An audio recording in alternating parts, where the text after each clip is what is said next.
श्री वृंदावन बिहारी लाल की जय।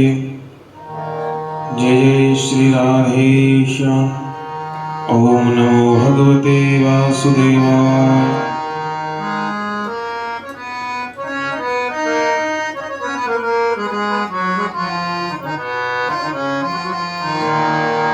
राधा मेरी स्वामिनी, मैं राधे जुको दास।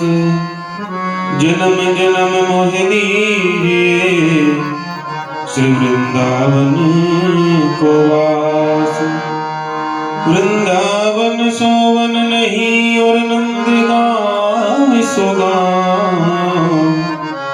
वंशी वट सोवट नहीं, श्री कृष्ण नाम सोनाम।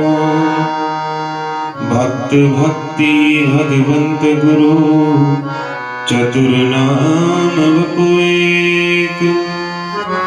तिनके पद बंदन किए, नाशहि विघ्न अनेक। गुरुर्ब्रह्मा गुरुर्विष्णु, गुरुर्देव महेश्वर। गुरुर् साक्षात् परब्रह्म, तस्मै श्री गुरवे नमः। जय जय श्री राधा रमण, जय जय नवल किशोर। जय गोपी चित चोर प्रभु, जय जय माखन चोर। जय गोपी चित चोर प्रभु, जय जय माखन चोर। श्री वृंदावन बिहारी लाल की जय। जय जय श्री राधेश्याम, जय जय श्री सीताराम। तत्तद्भावना माधुर्य, श्रुते धीर्यदपेक्षते। नात्र शास्त्रं न युक्तिं च, तल्लोभोत्पत्ति लक्षणम्। ठाकुर जी की अहेतु की कृपा से नित्य प्रति हमें श्री श्री चैतन्य चरितावली के माध्यम से सत्संग का आलभ्य लाभ प्राप्त हो रहा है। उसी श्रृंखला में आज का हमारा प्रसंग है भक्तों की लीलाएं। अभी आपने जो श्लोक श्रवण किया उसका अर्थ है कि भक्तों के शांत दास्य सख्य वात्सल्य और मधुर इन रसों के आश्रित माधुर्य के श्रवण से जिसकी बुद्धि या जिनकी बुद्धि शास्त्रों की और युक्तियों की अपेक्षा नहीं रखती, वहां समझना चाहिए कि भक्तों को भगवान की लीलाओं के प्रति लोभ उत्पन्न हो गया है। अभी आपको पूर्णतः बात समझ आएगी। अर्थात रागा अनुरागा भक्ति की उत्पत्ति हो जाने पर, रागा अनुरागा भक्ति की उत्पत्ति हो जाने पर शास्त्र वाक्यों तथा युक्तियों की अपेक्षा नहीं रहती। जो भक्त भावना में डूब जाता है उसके लिए शास्त्र क्या कह रहा है क्या नहीं कह रहा है, वो इस बात की फिर परवाह नहीं करता, वो इस बात की चिंता नहीं करता। सबसे ऊपर हमारा फिर भाव हो जाता है कि हमारा भाव क्या है। और भावग्राही जनार्दन जो भाव से भगवान का भजन करता है वो ही प्रभु को प्राप्त कर सकता है। अभी आप आगे जो चर्चाएं सुनेंगे उससे ये बात आपको पूरी क्लियर हो जाएगी। प्रकृति से परे जो भाव हैं उन्हें शास्त्र में अचिंत्य बताया गया है। वहां जीवों की साधारण प्राकृतिक बुद्धि से काम नहीं चलता। उन भावों में अपनी युक्ति लड़ाना व्यर्थ सा ही है।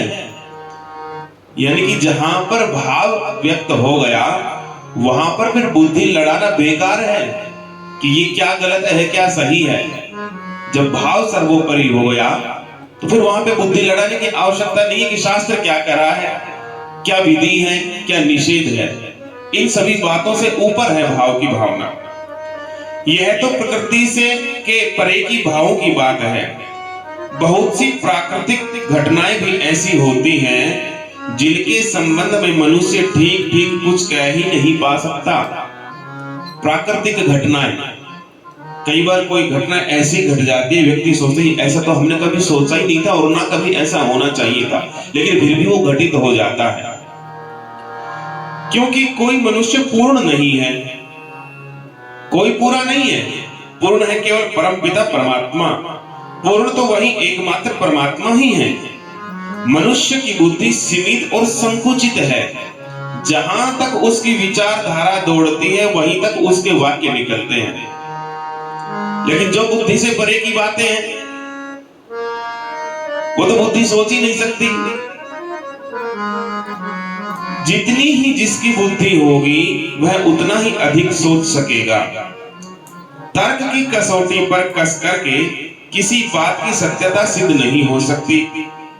किसी बात को किसी ने तर्क से सिद्ध कर दिया, किंतु उसी को सबसे बड़े तार्किक एकदम खंडन कर सकते हैं। फिर उसका किसी ने किसी बात को तर्क के द्वारा सिद्ध कर दिया, लेकिन उस तर्क करने वाले से ऊंचा कोई तार्किक मिल गया और ऊंचा तर्क करने वाला मिल गया, तो सिद्ध की हुई बात का भी वो खंडन कर सकता है। किसके माध्यम से? तर्क और अपनी बुद्धि के माध्यम से। अतः इसमें श्रद्धा ही मुख्य कारण है। जिस स्थान पर जिसकी जैसी भी श्रद्धा जम गई, उसे वहां वही सत्य और ठीक मालूम पड़ेगा। किसी की किसी व्यक्ति के प्रति अगाध श्रद्धा हो गई, अब वो चाहे आपको कुछ गलत भी कहे तो भी आपका मन स्वीकार करेगा, नहीं मैं उस पर पूर्ण विश्वास रखता हूं, पूर्ण श्रद्धा रखता हूं, उसने ये बात कही है, वो मुझसे गलत नहीं कह सकता। तो उसे वहां पर सत्य और वो बात ठीक मालूम पड़ने लगेगी। रागा अनुरागा भक्ति की उत्पत्ति हो जाने पर मनुष्य को अपने इष्ट की लीलाओं के प्रति लोभ उत्पन्न हो जाता है। अर्थात जिसको वो अपना इष्ट मानता है भक्त, वो जो भी लीला करेगा, जो भी कार्य करेगा, प्रत्येक को उसमें प्रत्येक कार्य में उसको भगवान की लीला का दर्शन होगा। लोभी अपने कार्य के सामने विघ्न बाधाओं की परवाह नहीं करता, और जो ऐसा लोभी हो जाता है भक्ति का भाव का, वो फिर विघ्नों की परवाह नहीं करता। फिर वो क्या करता है? वह तो आंख मूंदे चुपचाप बस बढ़ा ही चला जाता है अपने पथ में। भावों की श्रद्धा में और साधारण लोगों की श्रद्धा में दो प्रकार की श्रद्धा। एक तो भाव की श्रद्धा हो गई, भक्त लोगों की जो होती है, एक साधारण लोगों की श्रद्धा हो गई। इन दोनों में कहते हैं कि आकाश और पाताल जितना अंतर है।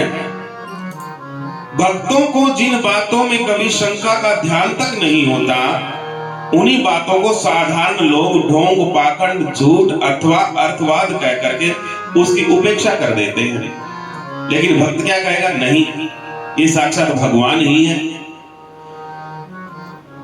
वे करते रहे, भक्तों को इससे क्या, जो भी कुछ करें वो तो। जब वे शास्त्र और युक्तियों तक की अपेक्षा नहीं रखते, तब साधारण लोगों की उपेक्षा की वो परवाह क्यों करने लगे? कौन? भक्त लोग। जब शास्त्र में क्या लिखा है, क्या विधि है, क्या निषेध है, इसकी परवाह भक्त नहीं करता, तो कोई साधारण व्यक्ति उसके बारे में क्या कह रहा है उसकी परवाह वो क्यों करेगा? क्योंकि वो भावुक व्यक्ति है। महाप्रभु के संकीर्तन के समय भी भक्तों को बहुत सी अद्भुत घटनाएं दिखाई देती थी। उनमें से दो चार घटनाएं आपके समक्ष अभी आप श्रवण करेंगे।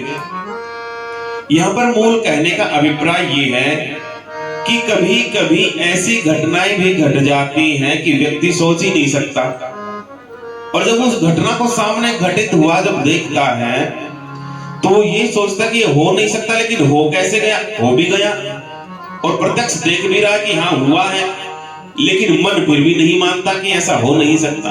आज दादा बता रहे थे वहां बैठे हुए कि बरसात हुई थी, क्या हुआ था, एक पुजारी जी मंदिर में बैठे थे, छोटा सा मंदिर था, और वो रात को सोया, पूजा करके वहीं मंदिर में, छोटा सा मंदिर था, वो मंदिर समेत अपनी चारपाई समेत पूरा मंदिर जाकर के किसी दूसरे गांव में जाकर के स्थापित हो गया अपने आप भाई जी।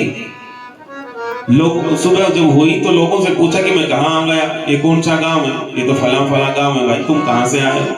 कह रहे मैं तो मंदिर में सोया था रात्रि को, लेकिन अब मैं यहां कैसे आ गया? अब विश्वास नहीं होता ऐसा सुन करके, ऐसा कैसे हो सकता है, लेकिन हुआ। तो ये हमारी बुद्धि से परे की बातें हैं। ना चाहते हुए भी यदि आप भगवान के भक्त हो तो आपको विश्वास करना पड़ेगा, और विश्वास होना भी चाहिए कि ऐसा हुआ होगा। हाँ, तो अब घटनाओं का श्रवण कीजिए। एक दिन प्रभु ने श्रीवास के घर संकीर्तन के बाद आम की एक गुठली ली, आम की, और वो आंगन में गाड़ दी। देखते ही देखते, विलंब नहीं हुआ था, जैसे वो गुठली आम की आंगन में गाड़ी, देखते ही देखते उसमें से एक अंकुर उत्पन्न हुआ।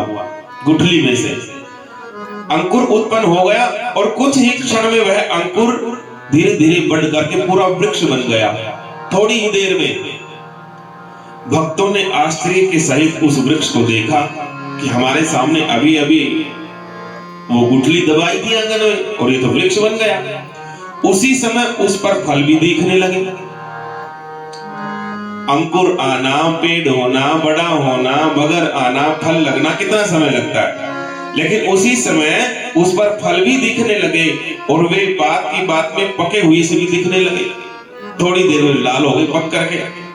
प्रभु ने उन सभी फलों को तोड़ लिया और सभी भक्तों को एक एक करके बांट भी दिया। आमों को देखने से ही तबीयत प्रसन्न होती थी। बड़े बड़े सिंदूरिया रंग के वे आम भक्तों के चित्तों को स्वतः ही अपनी ओर आकर्षित कर रहे थे। इतने सुंदर आम, और उनमें से दिव्य गंध निकल रही थी। भक्तों ने उनको प्रभु का प्रसाद समझ करके प्रेम से पा लिया। ये तो भगवान का प्रसाद है, प्रभु ने हमें दिया है। उन आमों में न तो गुठली थी और न छिलका था, ना छिलका है ना गुठली है, बस चारों ओर से ओतप्रोत भाव से अद्भुत माधुर्य रस ही रस भरा हुआ था। एक आम के खाने से ही पेट भर जाता था, दूसरे की आवश्यकता नहीं पड़ती थी। फिर भक्तों को अन्य कोई वस्तु खाने की अपेक्षा ही नहीं रहती थी, और रहनी भी नहीं चाहिए। जब प्रेम वाटिका के सुचतुर माली महाप्रभु गौरांग के हाथ से लगाए हुए वृक्ष का भक्ति रस से भरा हुआ आम खा लिया, तब इन सांसारिक खाद्य पदार्थों को खाने की क्या आवश्यकता रह जाती है। इस प्रकार यह आम्र महोत्सव श्रीवास के घर 12 महीने होता रहा। आम्र महोत्सव नाम दिया इस उत्सव। किंतु जिसे इस बात का विश्वास नहीं होता, ऐसे अभक्त को उस आम्र के दर्शन भी नहीं होते थे। अब कोई बताए भैया, हमारे सामने गुठली लगाई, थोड़ी देर में वृक्ष बन गया, फल आ गए, और हमने तोड़ करके दे भी दिया, हमने पा भी लिया, पेट भर गया। किसी के सामने ये बात बताए तो उसको विश्वास नहीं होगा, और वो जा करके देखना भी चाहता है कि दिखा ऐसा हुआ है क्या, तो उसको वो वृक्ष ही दिखाई नहीं दिया। क्यों? क्योंकि वो अभक्त है। यदि भक्त होता तो वही इस बात को स्वीकार कर लेता। तो आम्र के दर्शन भी उसको नहीं होते थे, मिलना तो फिर दूर की बात रही। आज तक भी नवद्वीप में एक स्थान आम्रघाटा नाम से प्रसिद्ध होकर के उन आमों का स्मरण दिलाता रहता है। उस सुंदर, सुस्वादु और दर्शनीय तथा बिना गुठली छिलका के आमों के स्मरण से हमारे तो मुंह में सचमुच पानी सा भर आता है। क्या आपके राजभोग से भी मीठा होगा वो? एक दिन संकीर्तन के समय दूसरी घटना, एक घटना तो ये हुई। अब इसमें लोग क्या कहेंगे, यानी तो पाखंड है पूरा। आम गुठली लगाई, इतनी देर में आम भी बन गया, पेट भी आ गया और पा भी लिया। इसमें कोई विश्वास करेगा क्या? लेकिन जो भगवान का भक्त होगा वो तो सब कुछ, हाँ, कि भगवान कुछ भी कर सकते हैं और उनकी लीला कुछ भी हो सकती है। और क्या? तो दूसरी घटना है कि एक दिन संकीर्तन के समय मेघ आने लगे। आकाश में बड़े बड़े बादल आकर के चारों ओर से घिर गए। असमय में आकाश को मेघाच्छन्न देख करके भक्त कुछ भयभीत से हो गए कि चारों तरफ से बादलों ने ढक लिया है। उन्होंने समझा संभव है कि मेघ हमारे इस संकीर्तन के आज आनंद में विघ्न उत्पन्न करेंगे। प्रभु ने भक्तों के भावों को समझ करके उसी समय एक हुंकार भरी। प्रभु के हुंकार सुनते ही मेघ इधर उधर हट गए और आकाश बिल्कुल साफ हो गया। देखते ही देख रहे ये घटना घटे दूसरी, फिर तीसरी एक घटना ऐसी है जिसे सुनकर के सभी संसारी प्राणी क्या अच्छे अच्छे परमार्थ मार्ग के पथिक भी आश्चर्यचकित हो जाएंगे। ऐसी घटना कि जिसे देख करके अच्छे अच्छे परमार्थ के पथिक भी दांतों तले उंगली दबाने लगते हैं कि ऐसा भी हो सकता है, भक्ति का भाव ऐसा भी हो सकता है क्या। इस घटना से आप लोगों को पता चल जाएगा क्या कि भगवत भक्ति में कितना माधुर्य होता है, भगवान की भक्ति कितनी मिठास से भरी हुई होती है। जिसे भगवत कृपा का अनुभव होने लगता है, ऐसे अनन्य भक्त के लिए माता पिता, दारा पुत्र तथा अन्य अन्य सभी बंधु बांधवों के प्रति तनिक भी मोह नहीं रह जाता। भगवान में जब आपका विश्वास बढ़ने लगता है, जब आपकी भक्ति बढ़ने लगती है, तो आपका मोह जो है वो संसार से और संबंधों से स्वतः है दूर हटने लगेगा अपने आप। वह अपने इष्ट देव को ही फिर सर्वस्व समझता है, संसार उसके लिए कुछ नहीं है। इष्ट देव की प्रसन्नता में ही उसे प्रसन्नता है। वह अपने आराध्य देव की प्रसन्नता के निमित्त सबका त्याग कर सकता है।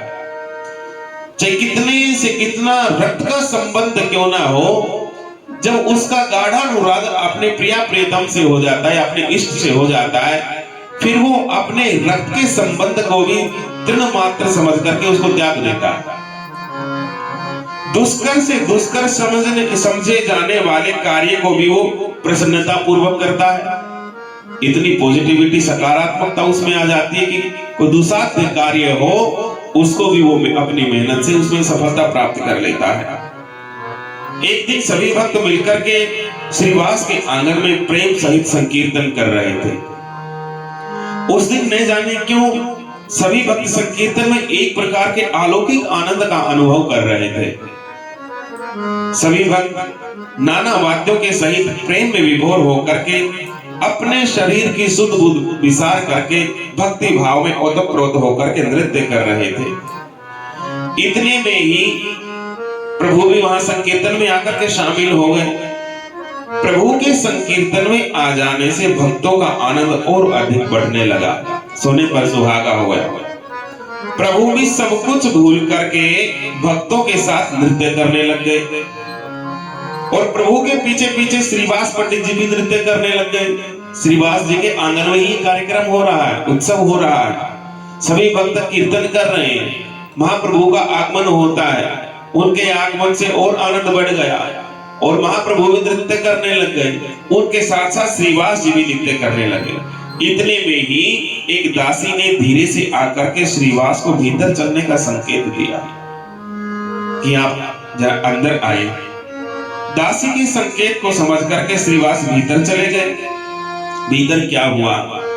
भीतर उनका बच्चा बीमार पड़ा हुआ था। श्रीवास पंडित जी का भावना देखो ठाकुर जी के प्रति और संकीर्तन के प्रति और अपने आराध्य के प्रति भावना हो तो फिर ऐसी श्रीवास पंडित जी जैसी हो। उनका बच्चा भीतर बीमार पड़ा हुआ था। उनकी स्त्री बच्चे की सेवा शुश्रूषा में लगी हुई थी। सची माता भी वहां पर उपस्थित थी। बच्चे की दशा अत्यंत शोचनीय हो गई थी, बहुत सीरियस था। श्रीवास ने बच्चे की छाती पर हाथ रखा, फिर उसकी नाड़ी देखी और अंत में उस बच्चे के मुंह की ओर देखने लगे। श्रीवास को पता चल गया कि बच्चा अंतिम सांस ले रहा है, अभी बचेगा नहीं। बच्चे की ऐसी दशा देख करके घर की सभी स्त्रियां घबराने लग गई जो अंदर थी। श्रीवास ने उन सबको धैर्य बंधाते हुए और वे उसी तरह से बच्चे के सिरहाने बैठ करके उसके सिर पर हाथ फेरने लगे। सबको धैर्य बताया कि आप शोर शराबा न करो, सब ठीक हो जाएगा। और उसके सिरहाने बैठ करके बालक के उसके सिर पर हाथ फेरने लगे। थोड़ी ही देर में श्रीवास ने देखा कि बच्चा अब सांस नहीं ले रहा है। सांसें रुक गई, थम गई, बंद हो गई। उसके प्राण पखेरु इस नश्वर शरीर को छोड़ करके किसी अज्ञात लोक में आज चले गए हैं। यह देखकर के बच्चे की मां और उसकी सभी चाची ताइयां सब रुदन करने लगे। हाय, इकलौते पुत्र के मृत्यु पर माता को कितना भारी शोक होता है। अकेला बेटा, इकलौता पुत्र, इसका अनुभव कोई मनुष्य कर ही कैसे सकता है। एक ही बेटा हो और मां के सामने प्राण त्याग दे, माता का हृदय फटने लगता है। उसका शरीर नहीं रोता, किंतु उसका अंतःकरण पिघलने लगता है। वही पिघल करके आंसू के रूप में स्वतः बहने लगता है। आंखें नहीं रोती, मां का फिर हृदय रोता है, और जब हृदय रोता है तो आंखों के माध्यम से वो बाहर आता है। उस समय उसे रोने से कौन रोक सकता है भला। इकलौता बेटा किसी का चला जाए और उस मां से कहे कि तू चुप रह, वो रोक सकती है क्या। वह बाहरी रुदन तो होता नहीं है कि जो रोक लिया जाए, वह तो अंतर की ज्वाला की भवक होती है, जिससे उसका नवनीत के समान चिकना हृदय स्वतः ही पिघल हो उठता है। मरे हुए अपने इकलौते पुत्र को शैया पर पड़े देखकर के माता का आज हृदय फटने लगा, और वह जोर से चित्कार मारकर पृथ्वी पर मूर्छित होकर के गिर पड़ी। अपनी पत्नी को इस प्रकार पछाड़ खाते देख करके तथा घर की अन्य स्त्रियों को रुदन करते देख करके श्रीवास जी दृढ़ता के साथ उन सबको समझाते हुए कहने लगे, देखो खबरदार, यदि किसी ने सांस भी निकाली तो खैर नहीं है उसकी, कोई नहीं रोएगा। देखती नहीं कि आंगन में महाप्रभु नृत्य कर रहे हैं और तुम अंदर रो रही हो। उनके आनंद में कोई भंग नहीं होना चाहिए। मुझे पुत्र के मर जाने का इतना शोक कभी नहीं हो सकता जितना प्रभु के आनंद में विघ्न पड़ने से होगा। अनन्यता हो तो अपने आराध्य के प्रति फिर ऐसी हो। यदि संकीर्तन के बीच में कोई भी रोई तो मैं अभी गंगा जी में कूद करके प्राण दे दूंगा। मेरी इस बात को आप झूठी मत समझना, ये सर्वथा सत्य है। यदि कोई भी रोया तो मैं गंगा जी में कूद करके प्राणांत कर लूंगा। आहा, हाय कितनी कठोरता। भक्ति देवी, तेरे चरणों में कोटि कोटि नमस्कार है। जिस प्रेम और भक्ति में इतनी भारी सनिग्धता और सरसता है, उसमें क्या इतनी भारी कठोरता भी हो सकती है कि बालक अंदर मरा पड़ा है और बाहर कीर्तन चल रहा है। जिसका एकमात्र प्राणों से भी प्यारा, नैनों का तारा, संपूर्ण घर को प्रकाशित करने वाला इकलौता पुत्र मर गया हो और उसका मृतदेह माता के सामने पड़ा हो, उस माता से कहा जाता है कि तू आंसू भी मत बहा। जोर से रोकर अपने हृदय की ज्वाला को भी कम नहीं कर सकती क्या वो। कितना भारी अन्याय है, कैसी निर्दय आज्ञा है ये, कितनी भारी कठोरता है। किंतु भक्तों को अपने इष्ट देव की प्रसन्नता के निमित्त सब कुछ करना पड़ता है, यदि वो वास्तव में भक्त है तो। पति परायण बेचारी मालिनी देवी मन महसूस करके चुप रह गई, रोई भी नहीं। उसने अपनी छाती पर पत्थर रख करके कलेजे को मतलब इतना कड़ा कर लिया कि एक भी आंसू का कतरा उसने अपने आंख से बाहर नहीं आने दिया। भीतर की ज्वाला को भीतर ही रोक दिया और आंसू को पोंछ करके वो चुप हो गई उस समय।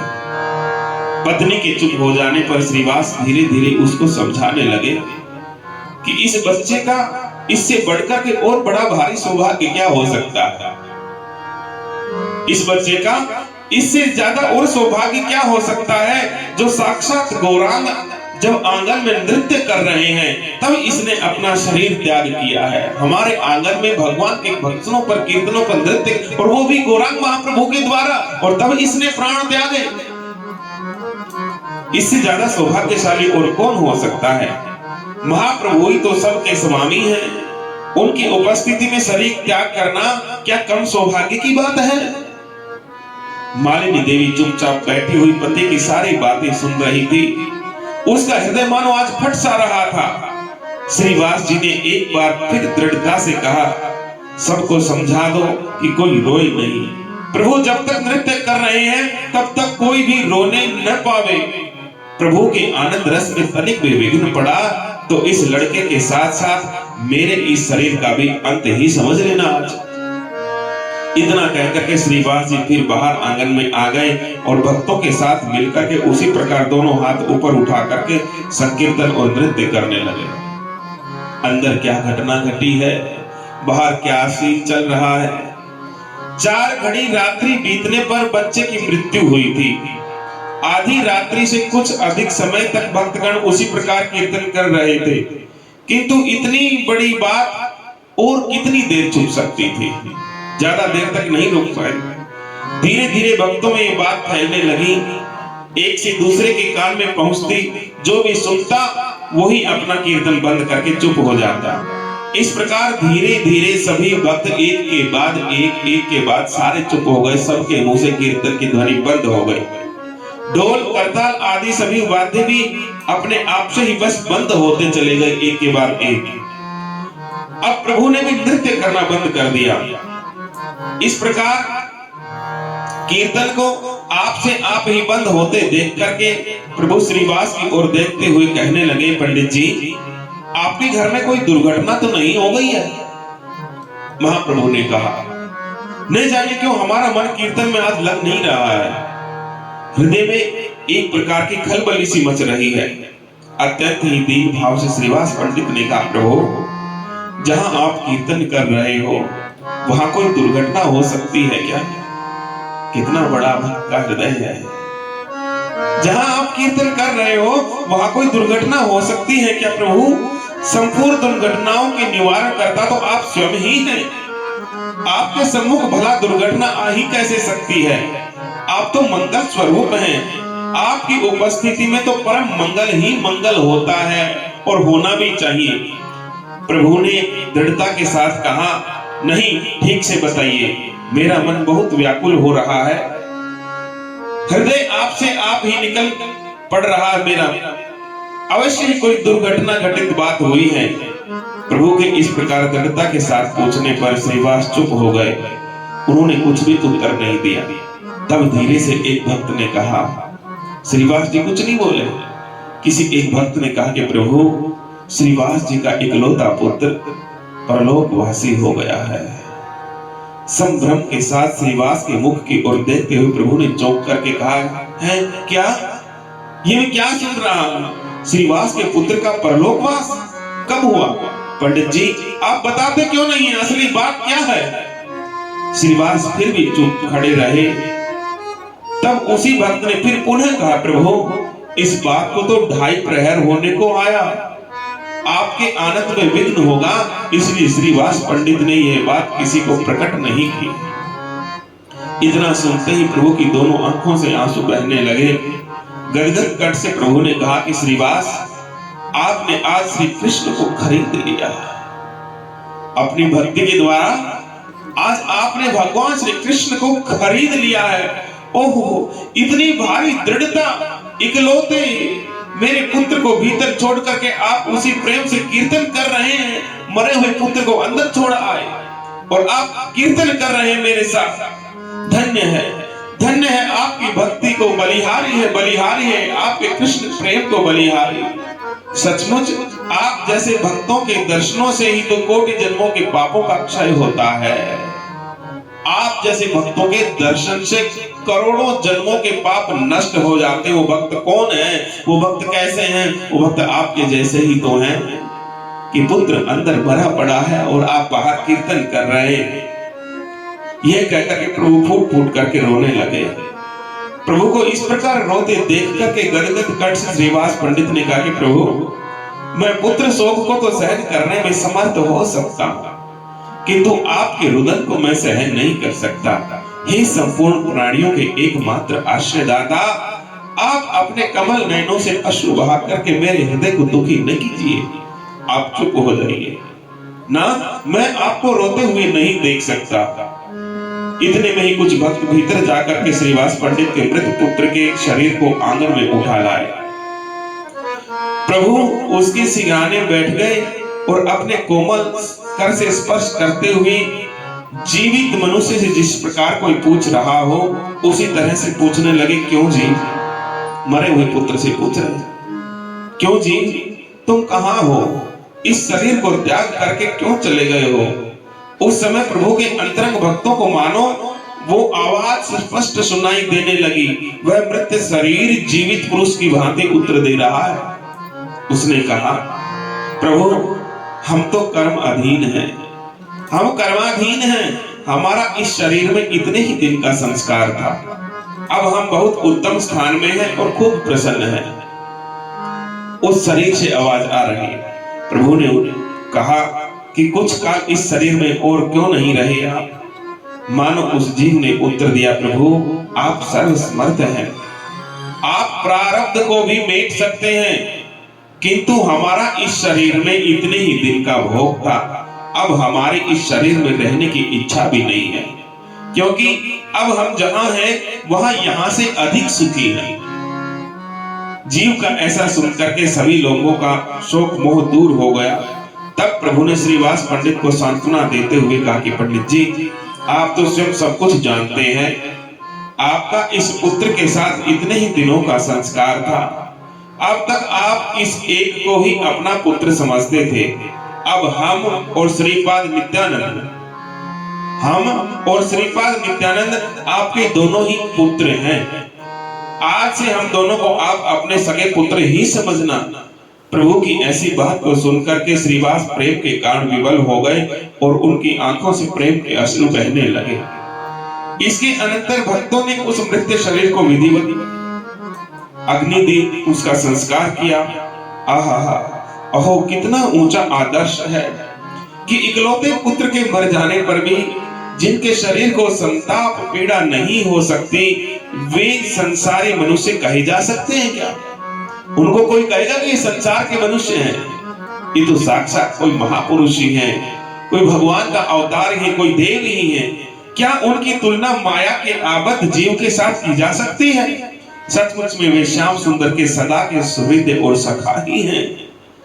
ऐसे भगवान के प्राण प्यारे भक्तों को संताप कहां हो सकता है? कभी कष्ट होगा ऐसे भक्तों को? जिनका मन मधुर उस मुरली मनोहर के मुख रूपी कमल की मकरंद मधुरिमा का सदा पान कर चुका है, और फिर संसारी संताप रूपी वन वीथियों में व्यर्थ घूमने से फिर क्या लाभ?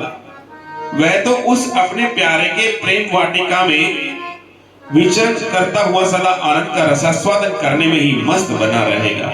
श्रीमद् भागवत में हरि नामक योगेश्वर ने ठीक ही कहा है। नवयोगेश्वर संवाद है ना श्रीमद् भागवत जी में, तो हरि नाम के योगेश्वर ने कहा है भागवत जी में, भगवत सेवा से परम सुख मिलने के कारण उन भगवान के अरुण कोमल चरणाबिंदों के मणियों के समान, चमकीले नखों के चंद्रमा के समान शीतल किरणों की कांति से एक बार जिसके हृदय में संपूर्ण संताप नष्ट हो चुके हो, ऐसे भक्त के हृदय में संसार सुखों के वियोग जन्य दुख संताप की स्थिति कैसे उत्पन्न हो सकती है?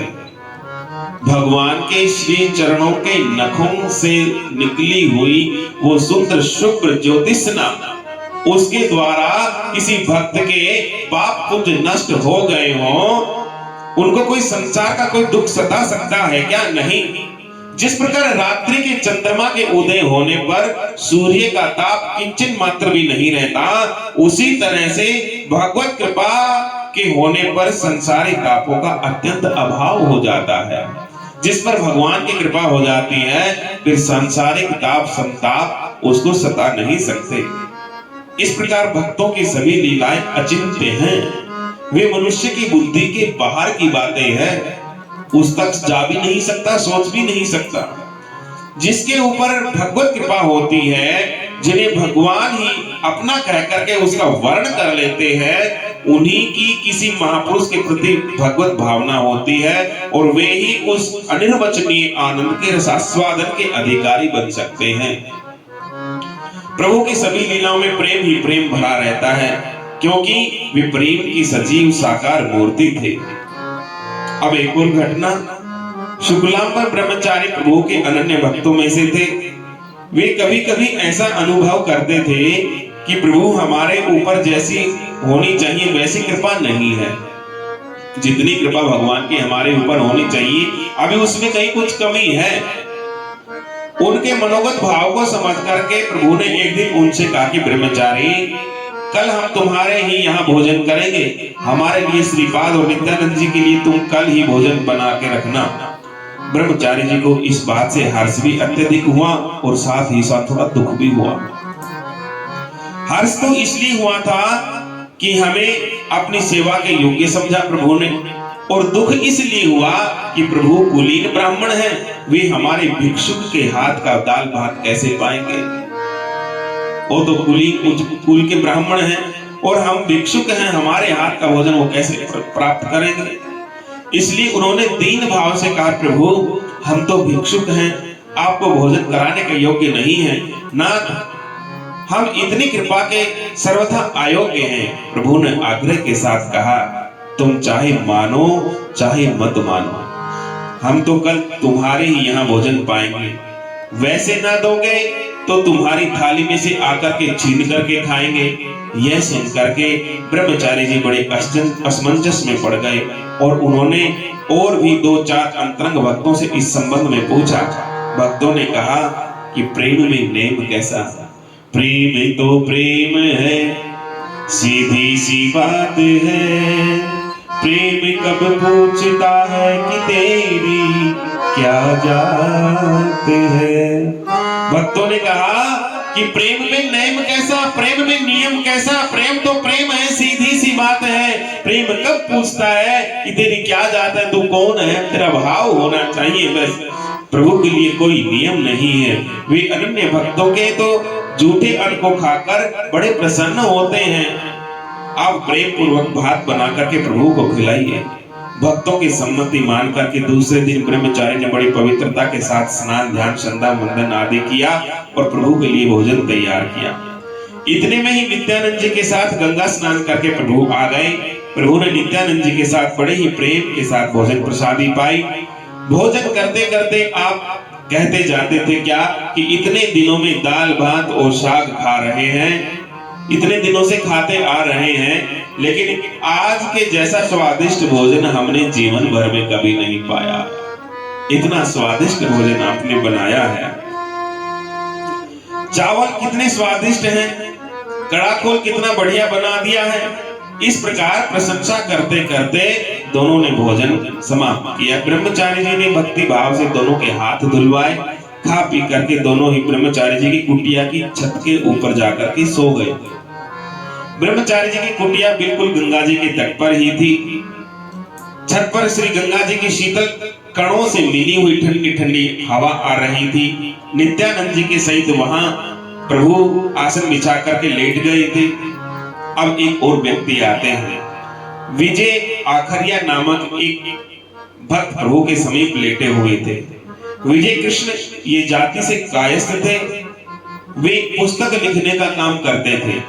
उस समय छापे खाने तो थे नहीं, आपकी प्रेस नहीं थी उस समय हाथ से लिखा जाता था। सभी पुस्तकें हाथ से ही लिखी जाती थी। जिनका लेख सुंदर होता है वे पुस्तकें लिखकर ही अपना जीवन निर्वाह उस समय करते थे। विजय भी पुस्तकें ही लिखता था। प्रभु के प्रति इनके हृदय में बड़ी भक्ति थी। प्रभु उनको अत्यधिक प्यार करते थे कि भाई भगवान के नामों का लेखन करता है, किताबें लिखता है।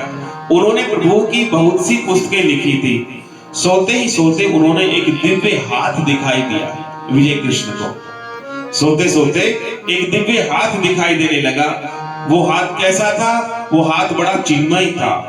उसकी उंगलियों में भांति भांति के दिव्य रत्न जड़े हुए दिखाई दे रहे थे। विजय कृष्ण को उस चिन्मय हस्त के दर्शन से परम कुतूहल हुआ। वह उठ करके चारों तरफ देखने लगा कि यह हाथ कहां से आ गया। तब भी उन्हें वह हाथ ज्यों का त्यों प्रतीत होने लगा। वह उस अद्भुत रूप लावण्य युक्त दिव्य हाथ के दर्शन करके पागल सा हो गया। प्रभु ने हंस करके पूछा, विजय क्या बात है, क्यों इधर उधर देख